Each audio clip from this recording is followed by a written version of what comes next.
दूर किसी गांव में शैली अपने पति राहुल, सास रीता और ननद हिमानी के साथ रहती थी। राहुल ने शैली से लव मैरिज की थी, इसलिए हिमानी और रीता शैली को बिल्कुल पसंद नहीं करते थे। रीता शैली को अपने घर की बहू नहीं समझती थी और हमेशा उसे नौकरों की तरह काम करवाती रहती थी। शैली अपना कर्तव्य समझकर अपनी सास और ननद के सारे काम करती थी और उनकी बातें मानती थी। शैली पर उसकी सास और ननद बहुत अत्याचार करते थे, लेकिन वो इसके बारे में अपने पति से कुछ नहीं कहती थी और चुपचाप सब सह लेती थी। ऐसे ही समय बीत रहा होता है। एक दिन हिमानी दौड़ते हुए अपनी माँ के पास आती है और कहती है, मम्मी मैंने देखा कि उस शैली के लिए राहुल भैया सोने की चेन लेकर आए हैं। मैं उनसे कब से सोने की चेन मांग रही थी, मुझे तो नहीं दिया और उसको कितनी जल्दी इतनी महंगी और सुंदर सोने की चेन लाकर दी है। मैंने तो आपको पहले ही कहा था कि आप राहुल भैया की शादी मेरी दोस्त शिखा से करवा दो, लेकिन आपने मेरी एक नहीं सुनी और अब देखो क्या हो गया। हाँ बेटी, तो बिल्कुल सही कह रही है, लेकिन अब कुछ नहीं हो सकता है। इस करमचली मनहूस से ही काम चलाना पड़ेगा। तू देखती है ना, हम बिना मतलब के इससे सारा दिन भर काम करवाते रहते हैं और डांटते भी रहते हैं, लेकिन ये हमेशा चुपचाप हमारा काम करती रहती है। ऐसे इसे राहुल के सामने बुरा भी तो नहीं बना सकते हैं। क्या करूँ, मुझे तो कुछ समझ ही नहीं आ रहा है। मम्मी, मेरे पास एक बहुत अच्छी तरकीब है। भैया ने इस शैली से इसलिए शादी की है ना क्योंकि ये बहुत सुंदर है, इसलिए हम इसकी सुंदरता ही खत्म कर देंगे। अगर इसकी सुंदरता ही खत्म हो जाएगी तो फिर भैया इसकी तरफ देखना भी पसंद नहीं करेंगे। फिर भैया बदसूरत लड़की को घर से धक्के मारकर निकाल देंगे। उसके बाद आप भैया की शादी मेरी दोस्त शिखा से करवा देना। और हाँ माँ, शिखा अपने साथ बहुत सारा दहेज भी लेकर आएगी, फिर हम माला माल हो जाएंगे। रीता को दहेज का लालच आ जाता है, इसलिए हिमानी उसे जो करने के लिए कहती है उसके लिए वो राजी हो जाती है। तभी शैली हिमानी और रीता के लिए बहुत स्वादिष्ट खाना बनाकर लाती है। रीता और हिमानी खाना खाते हैं। रीता जैसे ही खाना खाती है तभी अचानक खड़े होकर शैली को एक थप्पड़ मार देती है। मनहूस, तूने खाने में इतना तेल क्यों डाल रखा है? मुझे और मेरी बेटी को मारने का इरादा है क्या, ताकि हमारे जाने के बाद तू ऐश करे? हाँ बोल, यही चाहती है ना? हाँ मम्मी, ये नौकरानी अब खाना बनाने का काम भी अच्छे से नहीं करती है। इतना गंदा खाना तो मैंने कभी नहीं खाया है। मैं ये खाना नहीं खा सकती हूँ। मैं बाहर जा रही हूँ, अपने दोस्तों के साथ वही खा लूँगी। दोनों की बातें सुनकर शैली बोलती है, हिमानी और माँ, अगर आप दोनों को खाना अच्छा नहीं लग रहा है तो मैं फिर से बना दूंगी। आप मुझे बताइए आपको क्या खाना है? नहीं, कोई जरूरत नहीं है अब दोबारा खाना बनाने की। तेल मसाले तेरे बाप के घर से आते हैं क्या, जो बार बार बर्बाद करेगी? रीता और हिमानी बाहर से खाना मंगवाकर खा लेती हैं। ऐसे ही कुछ घंटे बीत जाते हैं और रात हो जाती है। हिमानी शैली को बुलाती है और कहती है, सुन, मेरे लिए मटर पनीर, राजमा चावल, गाजर का हलवा बना दे। जल्दी से जा और 15 मिनट के अंदर मेरे पास खाना होना चाहिए। शैली अपनी ननद के तेवर देखकर चुपचाप दुखी होकर खाना बनाने चली जाती है। शैली जैसे ही खाना बनाने के लिए गैस चलाती है, अचानक कुकर फट जाता है, जिससे शैली का चेहरा जलकर खराब हो जाता है। किचन से कुकर फटने की आवाज सुनकर रीता और हिमानी बहुत खुश होती है, क्योंकि दोनों जैसा चाहती थी बिल्कुल वैसा ही होता है। देखा बेटी, मैंने उस मनहूस का सारा चेहरा ही खराब कर दिया। हमने जैसा सोचा था बिल्कुल वैसा ही हुआ। अब मेरा बेटा जैसे ही इसे देखेगा धक्के मारकर घर से बाहर निकाल देगा। हाँ मम्मी, चलो चलो, भैया के आने का समय हो रहा है, इसलिए उनके सामने थोड़ा रोने का ड्रामा कर लेते हैं। वहीं दूसरी तरफ शैली का सारा चेहरा खराब हो गया था, इसलिए वो अपने कमरे में बैठकर जोर जोर से रो रही होती है। जब राहुल घर आता है, रीता उससे कहती है, बेटा, तेरी धर्मपत्नी शैली ने आज गैस खुला छोड़ दिया, जिससे कुकर फट गया और उसका चेहरा जल गया। हाँ भैया, अगर उसे किसी बच्चे ने देख लिया तो डर ही जाएगा। कोई भी उसके सामने जाना पसंद नहीं कर रहा है। मैं तो कहती हूँ आप उन्हें तलाक देकर उनके मायके भेज दीजिए और आप मेरी दोस्त शिखा से शादी कर लो। वो बहुत सारा दहेज लेकर आएगी। राहुल अपनी माँ और बहन के कहने पर तलाक के पेपर पर साइन कर देता है। जब शैली को पता चलता है कि उसके पति ने उसको तलाक दे दिया है, उसका दुख और दुगना हो जाता है। शैली रोते हुए राहुल से कहती है, राहुल, तुम मेरे साथ ऐसा कैसे कर सकते हो? तुमने मुझे तलाक दिया सिर्फ इसलिए क्योंकि अब मैं सुंदर नहीं रही। तुमने तो कहा था कि तुम मेरी सुंदरता से नहीं बल्कि व्यवहार से प्यार करते हो। आज तुमने मुझे अपनी असलियत दिखा ही दी कि तुम कितने घटिया हो। माँ और हिमानी ने तो सिर्फ मेरे शरीर को ठेस पहुँचाई, लेकिन तुमने तो मेरी आत्मा को ठेस पहुँचाई है। राहुल, मैं तुम्हें कभी माफ नहीं करूँगी।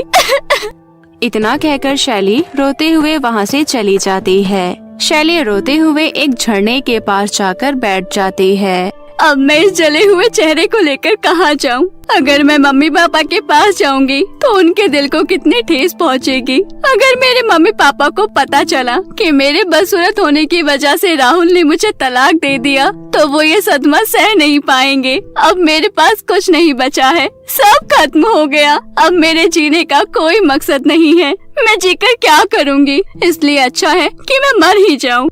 इतना सोचकर शैली झरने के पार छलांग लगाकर अपनी जान देने जाती है। तभी झरने में से एक आवाज आती है, रुक जाओ शैली, ये तुम क्या करने जा रही हो?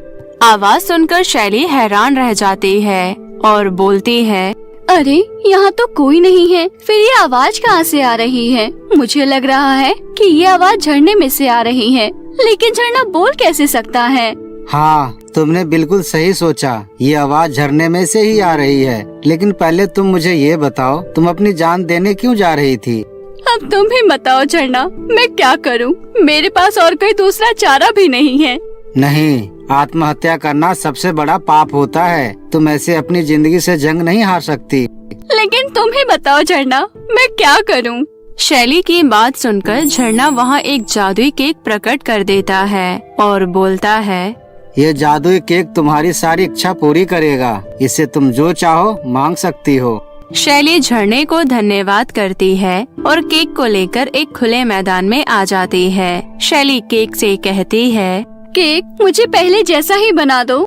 शैली के इतना कहते ही केक उसे पहले जैसा खूबसूरत बना देता है। उसके बाद शैली केक से एक घर और कुछ पैसे मांगती है, जिससे वो अपना रेस्टोरेंट खोलकर अपना गुजारा चला सके। केक तुरंत उसे एक घर और रेस्टोरेंट खोलने के लिए पैसे दे देता है। थोड़े दिन बाद शैली का रेस्टोरेंट बन जाता है और वो अपना रेस्टोरेंट चलाकर खुशी खुशी रह रही होती है। एक दिन शैली रेस्टोरेंट से घर लौट रही होती है, तभी रास्ते में उसे एक राजकुमार दिखता है। राजकुमार को बहुत चोट आई होती है। शैली राजकुमार से बोलती है, अरे तुम्हारे हाथ में इतनी चोट लगी है और खून भी निकल रहा है, इसके बावजूद तुम यहाँ चुपचाप खड़े हो। तुम्हें अपनी जान प्यारी नहीं है क्या?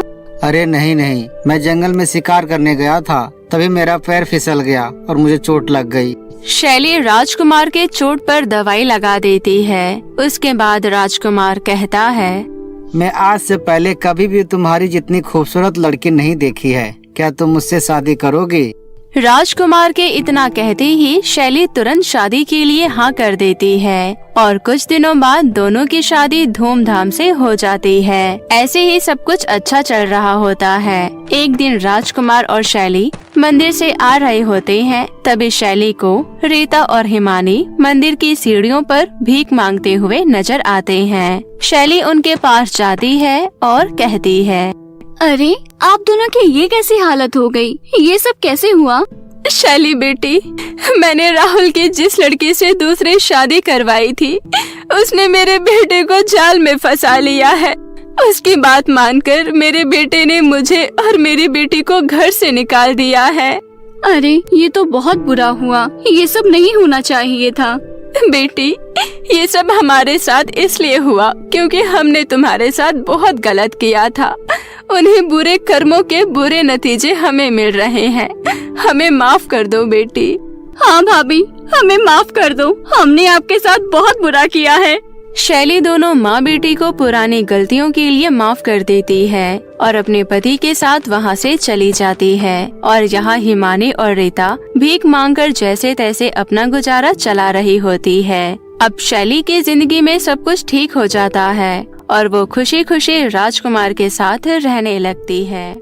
जादुई 2 सैंडल का जादू। माही जब बहुत छोटी थी तभी उसकी माँ सुनीता का देहांत हो गया था। उसके बाद माही के पिता विनोद ने चंपा नाम की औरत से दूसरी शादी कर ली। चंपा थी तो अनपढ़ लेकिन बहुत कपटी और लालची थी। माही को देखते ही उसकी आंखें गुस्से से भर जाया करती थी, लेकिन वो विनोद के सामने माही का बड़ा अच्छे से ख्याल रखती, बिल्कुल अपनी सगी बेटी की तरह। वही माही भी चंपा को अपनी माँ की तरह प्यार करती। चंपा और माही के बीच प्यार देखकर विनोद बहुत खुश था। ऐसे ही कुछ साल बीत गए। फिर एक दिन अचानक विनोद का दिल का दौरा पड़ने से निधन हो गया। माही पिता विनोद के इस तरह चले जाने से बिल्कुल टूट गई। पापा, आप मुझे इस तरह छोड़कर क्यों चले गए? प्लीज आप वापस आ जाओ ना। भगवान जी मेरे पापा को वापस भेज दो। ये कहते हुए माही अपने पिता को याद कर रोने लगी। ये देख चंपा माही को दिलासा देने के बजाय डांटते हुए बोली, अपनी नौटंकी बंद कर, तेरा बाप अब वापस नहीं आने वाला, समझी? माँ, अभी क्या बोल रही हो? ओह, लगता है आपको बाबा के जाने का सदमा लग गया है, शायद इसलिए ऐसी बातें कर रही हैं।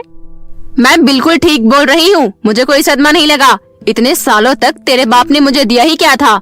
बस सारा दिन भर नौकरानी की तरह घर का काम किया करती थी। लेकिन अब ऐसा नहीं होगा, आज से तू घर का सारा काम करेगी।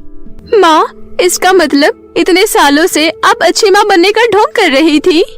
हाँ, क्योंकि मुझे इस घर के मालकिन जो बनना था। अब इस घर पर मेरा राज चलेगा। अब खड़ी खड़ी मेरा मुंह क्या देख रही है? जा जाकर मेरे लिए चाय बना। चाय? पर मुझे तो चाय बनाना आता ही नहीं।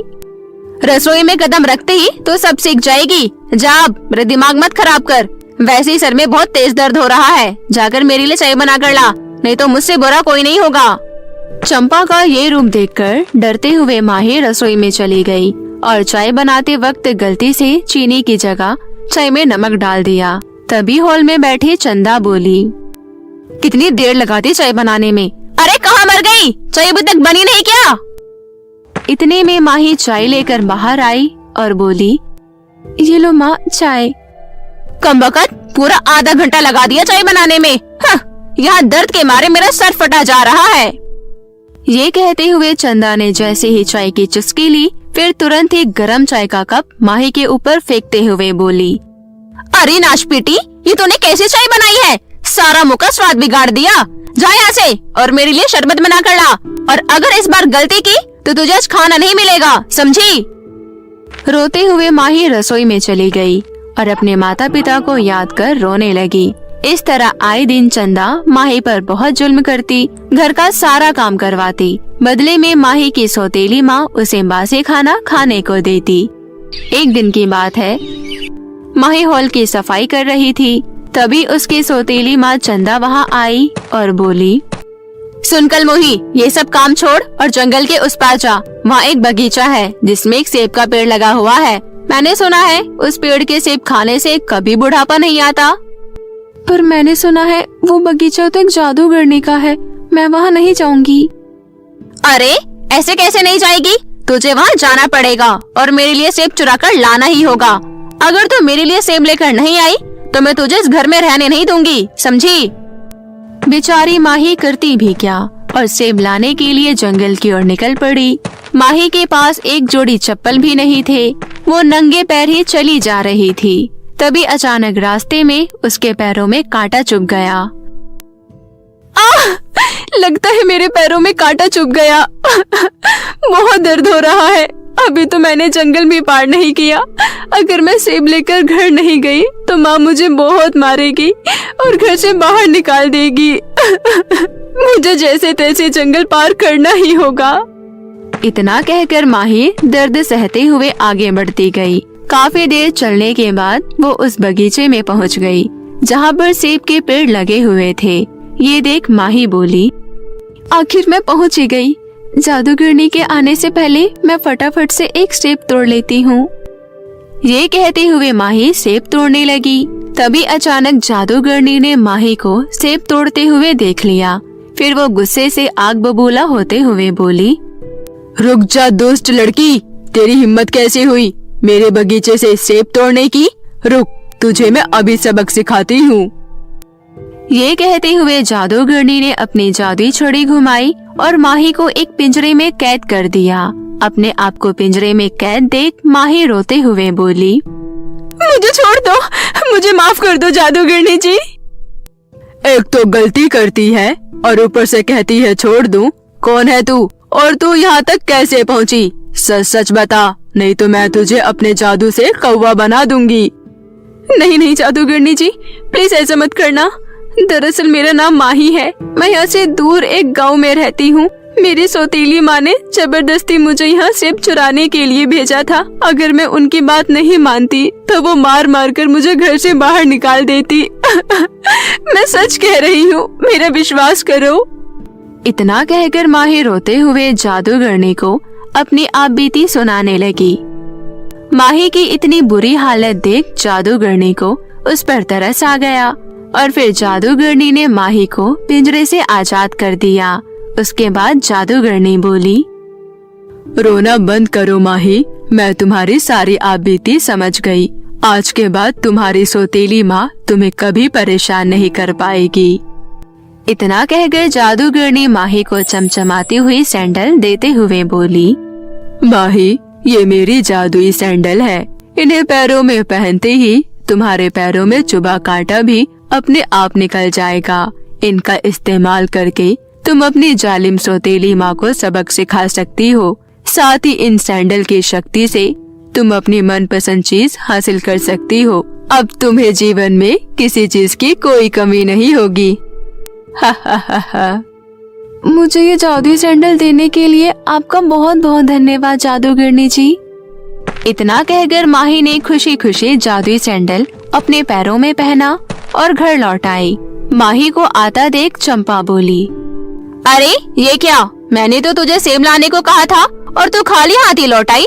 निकल जा मेरे घर से, खबरदार घर पर कदम रखा तो। अब मैं और जुल्म बर्दाश्त नहीं करूंगी। जब से मेरे बाबा का देहांत हुआ है तब से तुमने मुझ पर बहुत अत्याचार किए हैं, लेकिन अब और नहीं। ये घर मेरे बाबा का है, मैं इस घर से कहीं नहीं जाऊंगी। ये तो क्या बकवास कर रही है? कहीं तेरा दिमाग खराब तो नहीं हो गया? लगता है आज तेरी अच्छे से मरम्मत करनी पड़ेगी। रुक जा, मैं अभी तेरी ख्वाहिश पूरी करती हूँ। उसके बाद चंदा ने गुस्से से कोने में रखा हुआ एक मोटा डंडा उठा लिया और जैसे ही वो माही की पिटाई करने के लिए आगे बढ़ी तभी माही बोली, हे जादुई सैंडल, मेरी मदद करो, मुझे इस दुष्ट औरत से बचाओ। माही के इतना कहते ही जादुई सैंडल की शक्ति से देखते देखते ढेर सारे सैंडल वहाँ प्रकट हो गए और एक एक कर सभी सैंडल चंपा की पिटाई करने लगे। कोई बचाओ मुझे, ये मेरे साथ क्या हो रहा है? अचानक कलमुही को जादुई सैंडल कहाँ से मिल गई? तभी जादुई सैंडल ने चंपा की पिटाई करते हुए उसे गांव से बाहर भगा दिया। फिर उस दिन से माही खुशी खुशी अपने घर में रहने लगी। उसे जब भी किसी चीज की जरूरत होती तो वो जादुई सैंडल से मांग लिया करती। वहीं दूसरी तरफ चंपा रोते हुए अपने भाई जग्गू के घर गई और जादुई सैंडल के बारे में बताया। सारी बात सुन जग्गू ने कहा, तू चिंता मत कर बहना, अभी तेरा भाई जिंदा है। हम आज रात ही उस लड़की का काम तमाम कर जादुई सैंडल अपने कब्जे में कर लेंगे। फिर उन जादुई सैंडल की शक्ति का इस्तेमाल कर हम दोनों अमीर बन जाएंगे। फिर अपनी योजना को अंजाम देने के लिए रात होते ही दोनों भाई बहन माही के घर में दाखिल हुए। उस समय माही गहरी नींद में सो रही थी। ये देख जग्गू बोला, बहना, यही सही मौका है, मैं अभी इसे जान से मार देता हूँ। इतना कहकर जग्गू ने डंडे से माही पर वार करना चाहा, तभी डंडा फूलों की माला में बदल गया। ये देख जग्गू और चंपा एक दूसरे की शक्ल देखने लगे। फिर गुस्से में जग्गू ने पास रखा फूलदान उठाया, लेकिन इस बार भी जादुई सैंडल की शक्ति से फूलदान अचानक गायब हो गया। ये देख जग्गू घबराते हुए बोला, अरे ये क्या हो रहा है बहना, तुम मुझे किसके घर ले आई हो? कहीं ये किसी जादूगरनी का घर तो नहीं? तभी जादुई सैंडल उनके सामने प्रकट हुई और बोली, दुष्ट औरत, लगता है तू उस दिन की पिटाई भूल गई जो तू अपने भाई को भी यहाँ ले आई। तुम दोनों माही को नुकसान पहुंचाने यहाँ आए हो ना? ठहरो, आज मैं तुम दोनों को ऐसा सबक सिखाऊंगी कि तुम दोनों जिंदगी भर याद रखोगे। ये सुनते ही चंपा डरते हुए जग्गू से बोली, भाई चल भाग यहाँ से, वरना जादुई सैंडल पता नहीं इस बार हमारे साथ क्या करेगी। फिर दोनों भाई बहन वहाँ से भागने लगे। तभी जादुई सैंडल में से एक तेज रोशनी निकली और उन दोनों को मेंढक और मेंढकी बना दिया। अब तुम दोनों मेंढक और मेंढकी बनकर तालाब के किनारे बाकी की जिंदगी बिताओगी। यही तुम दोनों की सजा है। इस तरह दोनों को उनके किए की सजा मिल गई। फिर उस दिन के बाद से माही के जीवन में कोई परेशानी नहीं आई और वो हंसी खुशी अपना जीवन जीने लगी। जादुई लिपस्टिक का जादू। एक गांव में मधु नाम की एक लड़की रहती थी। वो दिखने में बहुत ही काली थी। उसके बड़े बड़े होठ और नाक चपटी थी, इसलिए गांव के सभी लोग उसे काली बंदरिया कहकर चिढ़ाते थे। मधु की एक छोटी बहन भी थी जिसका नाम था रानी, जो दिखने में बहुत ही सुंदर थी। उसे अपनी सुंदरता पर बहुत घमंड था। वो भी मधु को उसके रंग रूप की वजह से उसका मजाक उड़ाया करती थी। मैं मार्केट जा रही हूँ, बताओ तुम दोनों के लिए कौन से रंग की ड्रेस लेकर आऊं? बताओ मधु, तुम्हारे लिए कौन सा रंग का ड्रेस लेकर आऊं? ये भी कोई पूछने वाली बात है माँ, काली बंदरिया तो काले कपड़े ही पहनेगी। देखो माँ, रानी मेरा कैसे मजाक उड़ा रही है। रानी, अपनी बड़ी दीदी के बारे में ऐसा नहीं बोलते। चलो माफी मांगो दीदी से। माँ, मैंने गलत क्या बोला? मैं नहीं मांगूंगी माफी। बाहर भी लोग मधु का मजाक उड़ाने का कोई मौका नहीं छोड़ते थे। ऐसे ही एक दिन मधु कुछ बंदरों को केला खिला रही थी। तभी उसके पड़ोस में रहने वाले दो भाई बहन मालती और गोपाल वहां आए और बोले, अरे देखो देखो, काली बंदरिया बंदरों को केला खिला रही है। इसे कहते हैं अपने जैसे लोगों के प्रति सहानुभूति रखना। ये जानवर तुम जैसे इंसानों से तो अच्छे हैं, कम से कम ये किसी का दिल तो नहीं दुखाते। तो ठीक है, फिर इन्हीं के झुंड में शामिल हो जाओ। हम इंसानों के बस्ती में क्यों रह रही हो? मधु को जानवरों से बहुत प्रेम था। कभी वो कुत्तों को खाने के लिए रोटी देती तो कभी बिल्ली को दूध पिलाती। ऐसे ही एक दिन मधु सुबह सुबह जंगल घूमने गई। तभी उसने एक चिड़िया घायल अवस्था में एक पेड़ के नीचे देखा। चिड़िया के पंख टूट गए थे। मधु को उस पर दया आ गई। फिर फौरन उस चिड़िया को उठाकर वो अपने घर ले गई। उसने चिड़िया के पंखों में पट्टी बांधी और खाने के लिए बाजरे के दाने और पीने के लिए पानी दिया। कुछ दिनों बाद चिड़िया जब ठीक हो गई तो मधु उसे छोड़ने जंगल पहुंची। जैसे ही उसने चिड़िया को उस पेड़ के पास छोड़ा, उस चिड़िया ने एक परी का रूप ले लिया। ये देख मधु आश्चर्य से उस परी को देखने लगी। तभी परी बोली, मैं परी लोक की परी मीनाक्षी हूँ। मैं चिड़िया का रूप लेकर आसमान में घूम रही थी। तभी एक पतंग के मांझे से घायल होकर नीचे जमीन पर गिर गई। तुमने मेरी बहुत सेवा की है, इसलिए मैं तुम्हें इनाम में कुछ देना चाहती हूँ। ये लो, ये एक जादुई लिपस्टिक है। इसे लगाते ही तुम सुंदर बन जाओगी। साथ ही तुम इस जादुई लिपस्टिक को लगाकर जो कुछ भी बोलोगी वो सच हो जाएगा। मीनाक्षी परी मधु को वो जादुई लिपस्टिक देकर वहाँ से अदृश्य हो गई। क्या सच में जादुई लिपस्टिक मेरे काले रंग को गोरा बना देगा? अपने होठों पर लगा कर देखती हूँ। मधु ने जैसे ही जादुई लिपस्टिक अपने होठों पर लगाई, वो बहुत सुंदर दिखने लगी। अरे वाह, मैं तो सच में सुंदर दिखने लगी। अब देखती हूँ कौन मेरे रंग का मजाक उड़ाता है। अब इस जादुई लिपस्टिक की मदद से गांव में जिन लोगों ने मेरा मजाक उड़ाया है उनसे मैं अपना बदला लूंगी। मधु मन में बदले की भावना लिए जादुई लिपस्टिक को लेकर गांव पहुंची। तभी रास्ते में उसने देखा मालती सज धज कर अपने होने वाले पति सुरेश से मिलने जा रही थी। मधु उसका पीछा करते हुए पार्क में जा पहुंची। मालती पार्क में बैठकर अपने होने वाले पति से बातें कर रही थी। अगले महीने हम शादी के बंधन में बन जाएंगे, फिर हम हनीमून मनाने मसूरी जाएंगे। कितना मजा आएगा। हाँ, मसूरी ही क्यों, और भी खूबसूरत खूबसूरत जगह जाएंगे। मेरी होने वाली खूबसूरत बीवी, तुम सच में बहुत ही खूबसूरत हो। मधु एक पेड़ के पीछे छुपकर दोनों की बातें चुपके से सुन रही थी। इस मालती ने मेरा बहुत मजाक उड़ाया था ना, इसे अभी मजा चखाती हूँ। इतना कहकर मधु जादुई लिपस्टिक होठों पर लगाकर कहती है, मालती को 60 साल की बुढ़िया बना दो। मधु के इतना कहते ही मालती 60 साल की बूढ़ी औरत में बदल गई। अरे, यहाँ अम्मा कहाँ से आ गई? मालती, कहाँ हो तुम? अरे सुरेश, मैं हूँ तुम्हारे सामने, तुम्हारी मालती। मैं एक बुढ़िया से शादी नहीं करूँगा, भागो यहाँ से। ये कहकर सुरेश बूढ़ी औरत बनी मालती को छोड़कर वहाँ से भाग खड़ा हुआ। सुरेश, मुझे छोड़कर कहाँ जा रहे हो? वापस लौट आओ। ये हुई ना बात। इस मालती की बच्ची को तो सबक सिखा दिया, अब उस गोपाल की बारी है। फिर मधु गोपाल को ढूंढते ढूंढते उसके घर जा पहुंची। गोपाल घर के हॉल में बैठकर चाय नाश्ता कर रहा था। तभी मधु चुपके से जादुई लिपस्टिक लगाकर बोली, गोपाल को एक बूढ़ा भिखारी बना दो। इतना कहते ही गोपाल एक बूढ़े भिखारी में बदल गया। तभी मधु गोपाल की माँ को आवाज देते हुए बोली, आंटी जी, जल्दी से बाहर आइए।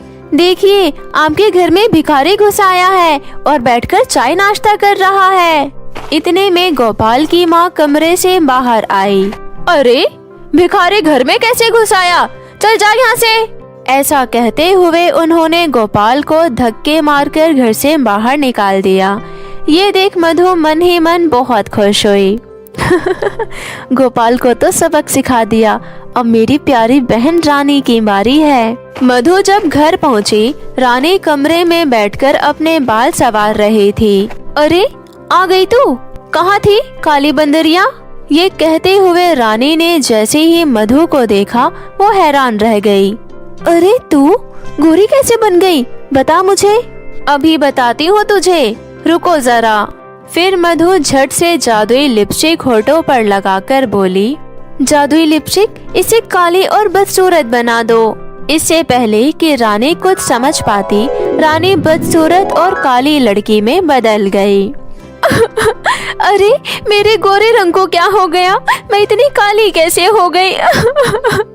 इस तरह जिन जिन लोगों ने उसका मजाक उड़ाया था, एक एक करके मधु ने सबसे बदला लिया।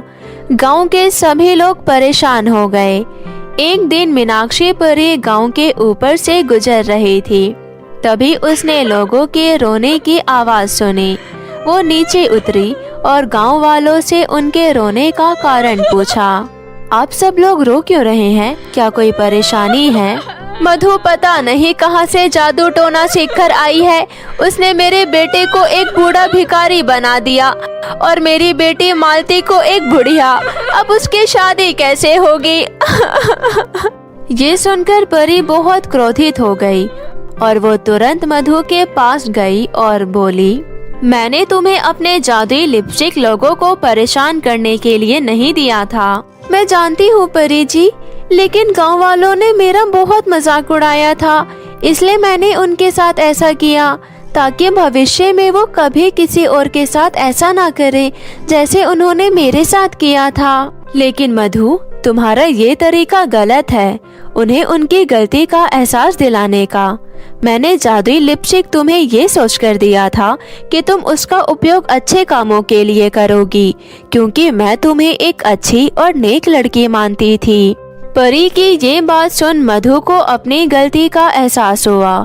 फिर उसने परी से माफी मांगी। मुझे माफ कर दो परी जी, मुझसे बहुत बड़ी गलती हो गई। मुझे उन लोगों के साथ ऐसा नहीं करना चाहिए था। आप अपनी जादुई लिपस्टिक वापस ले लीजिए और उन सभी लोगों को पहले जैसा कर दीजिए। परी अपनी जादुई लिपस्टिक लेते हुए बोली, तुम्हें अपनी गलती का एहसास हो गया, मुझे बहुत अच्छा लगा। इसलिए मैं तुम्हारा रंग रूप नहीं बदलूंगी, तुम जैसी हो वैसी ही रहोगी। उसके बाद परी जादुई लिपस्टिक के जादू से उन सभी लोगों को पहले जैसा कर देती है। सभी लोग अपना रूप वापस पाकर परी का धन्यवाद करते हैं और मधु से भी किए हुए बुरे बर्ताव के लिए माफी मांगते हैं। इस तरह सब कुछ ठीक हो जाता है। परी अपनी जादुई लिपस्टिक लेकर परी लोग वापस लौट जाती है। वहीं मधु अपनी बहन रानी और माँ के साथ हंसी खुशी अपना जीवन जीने लगती है।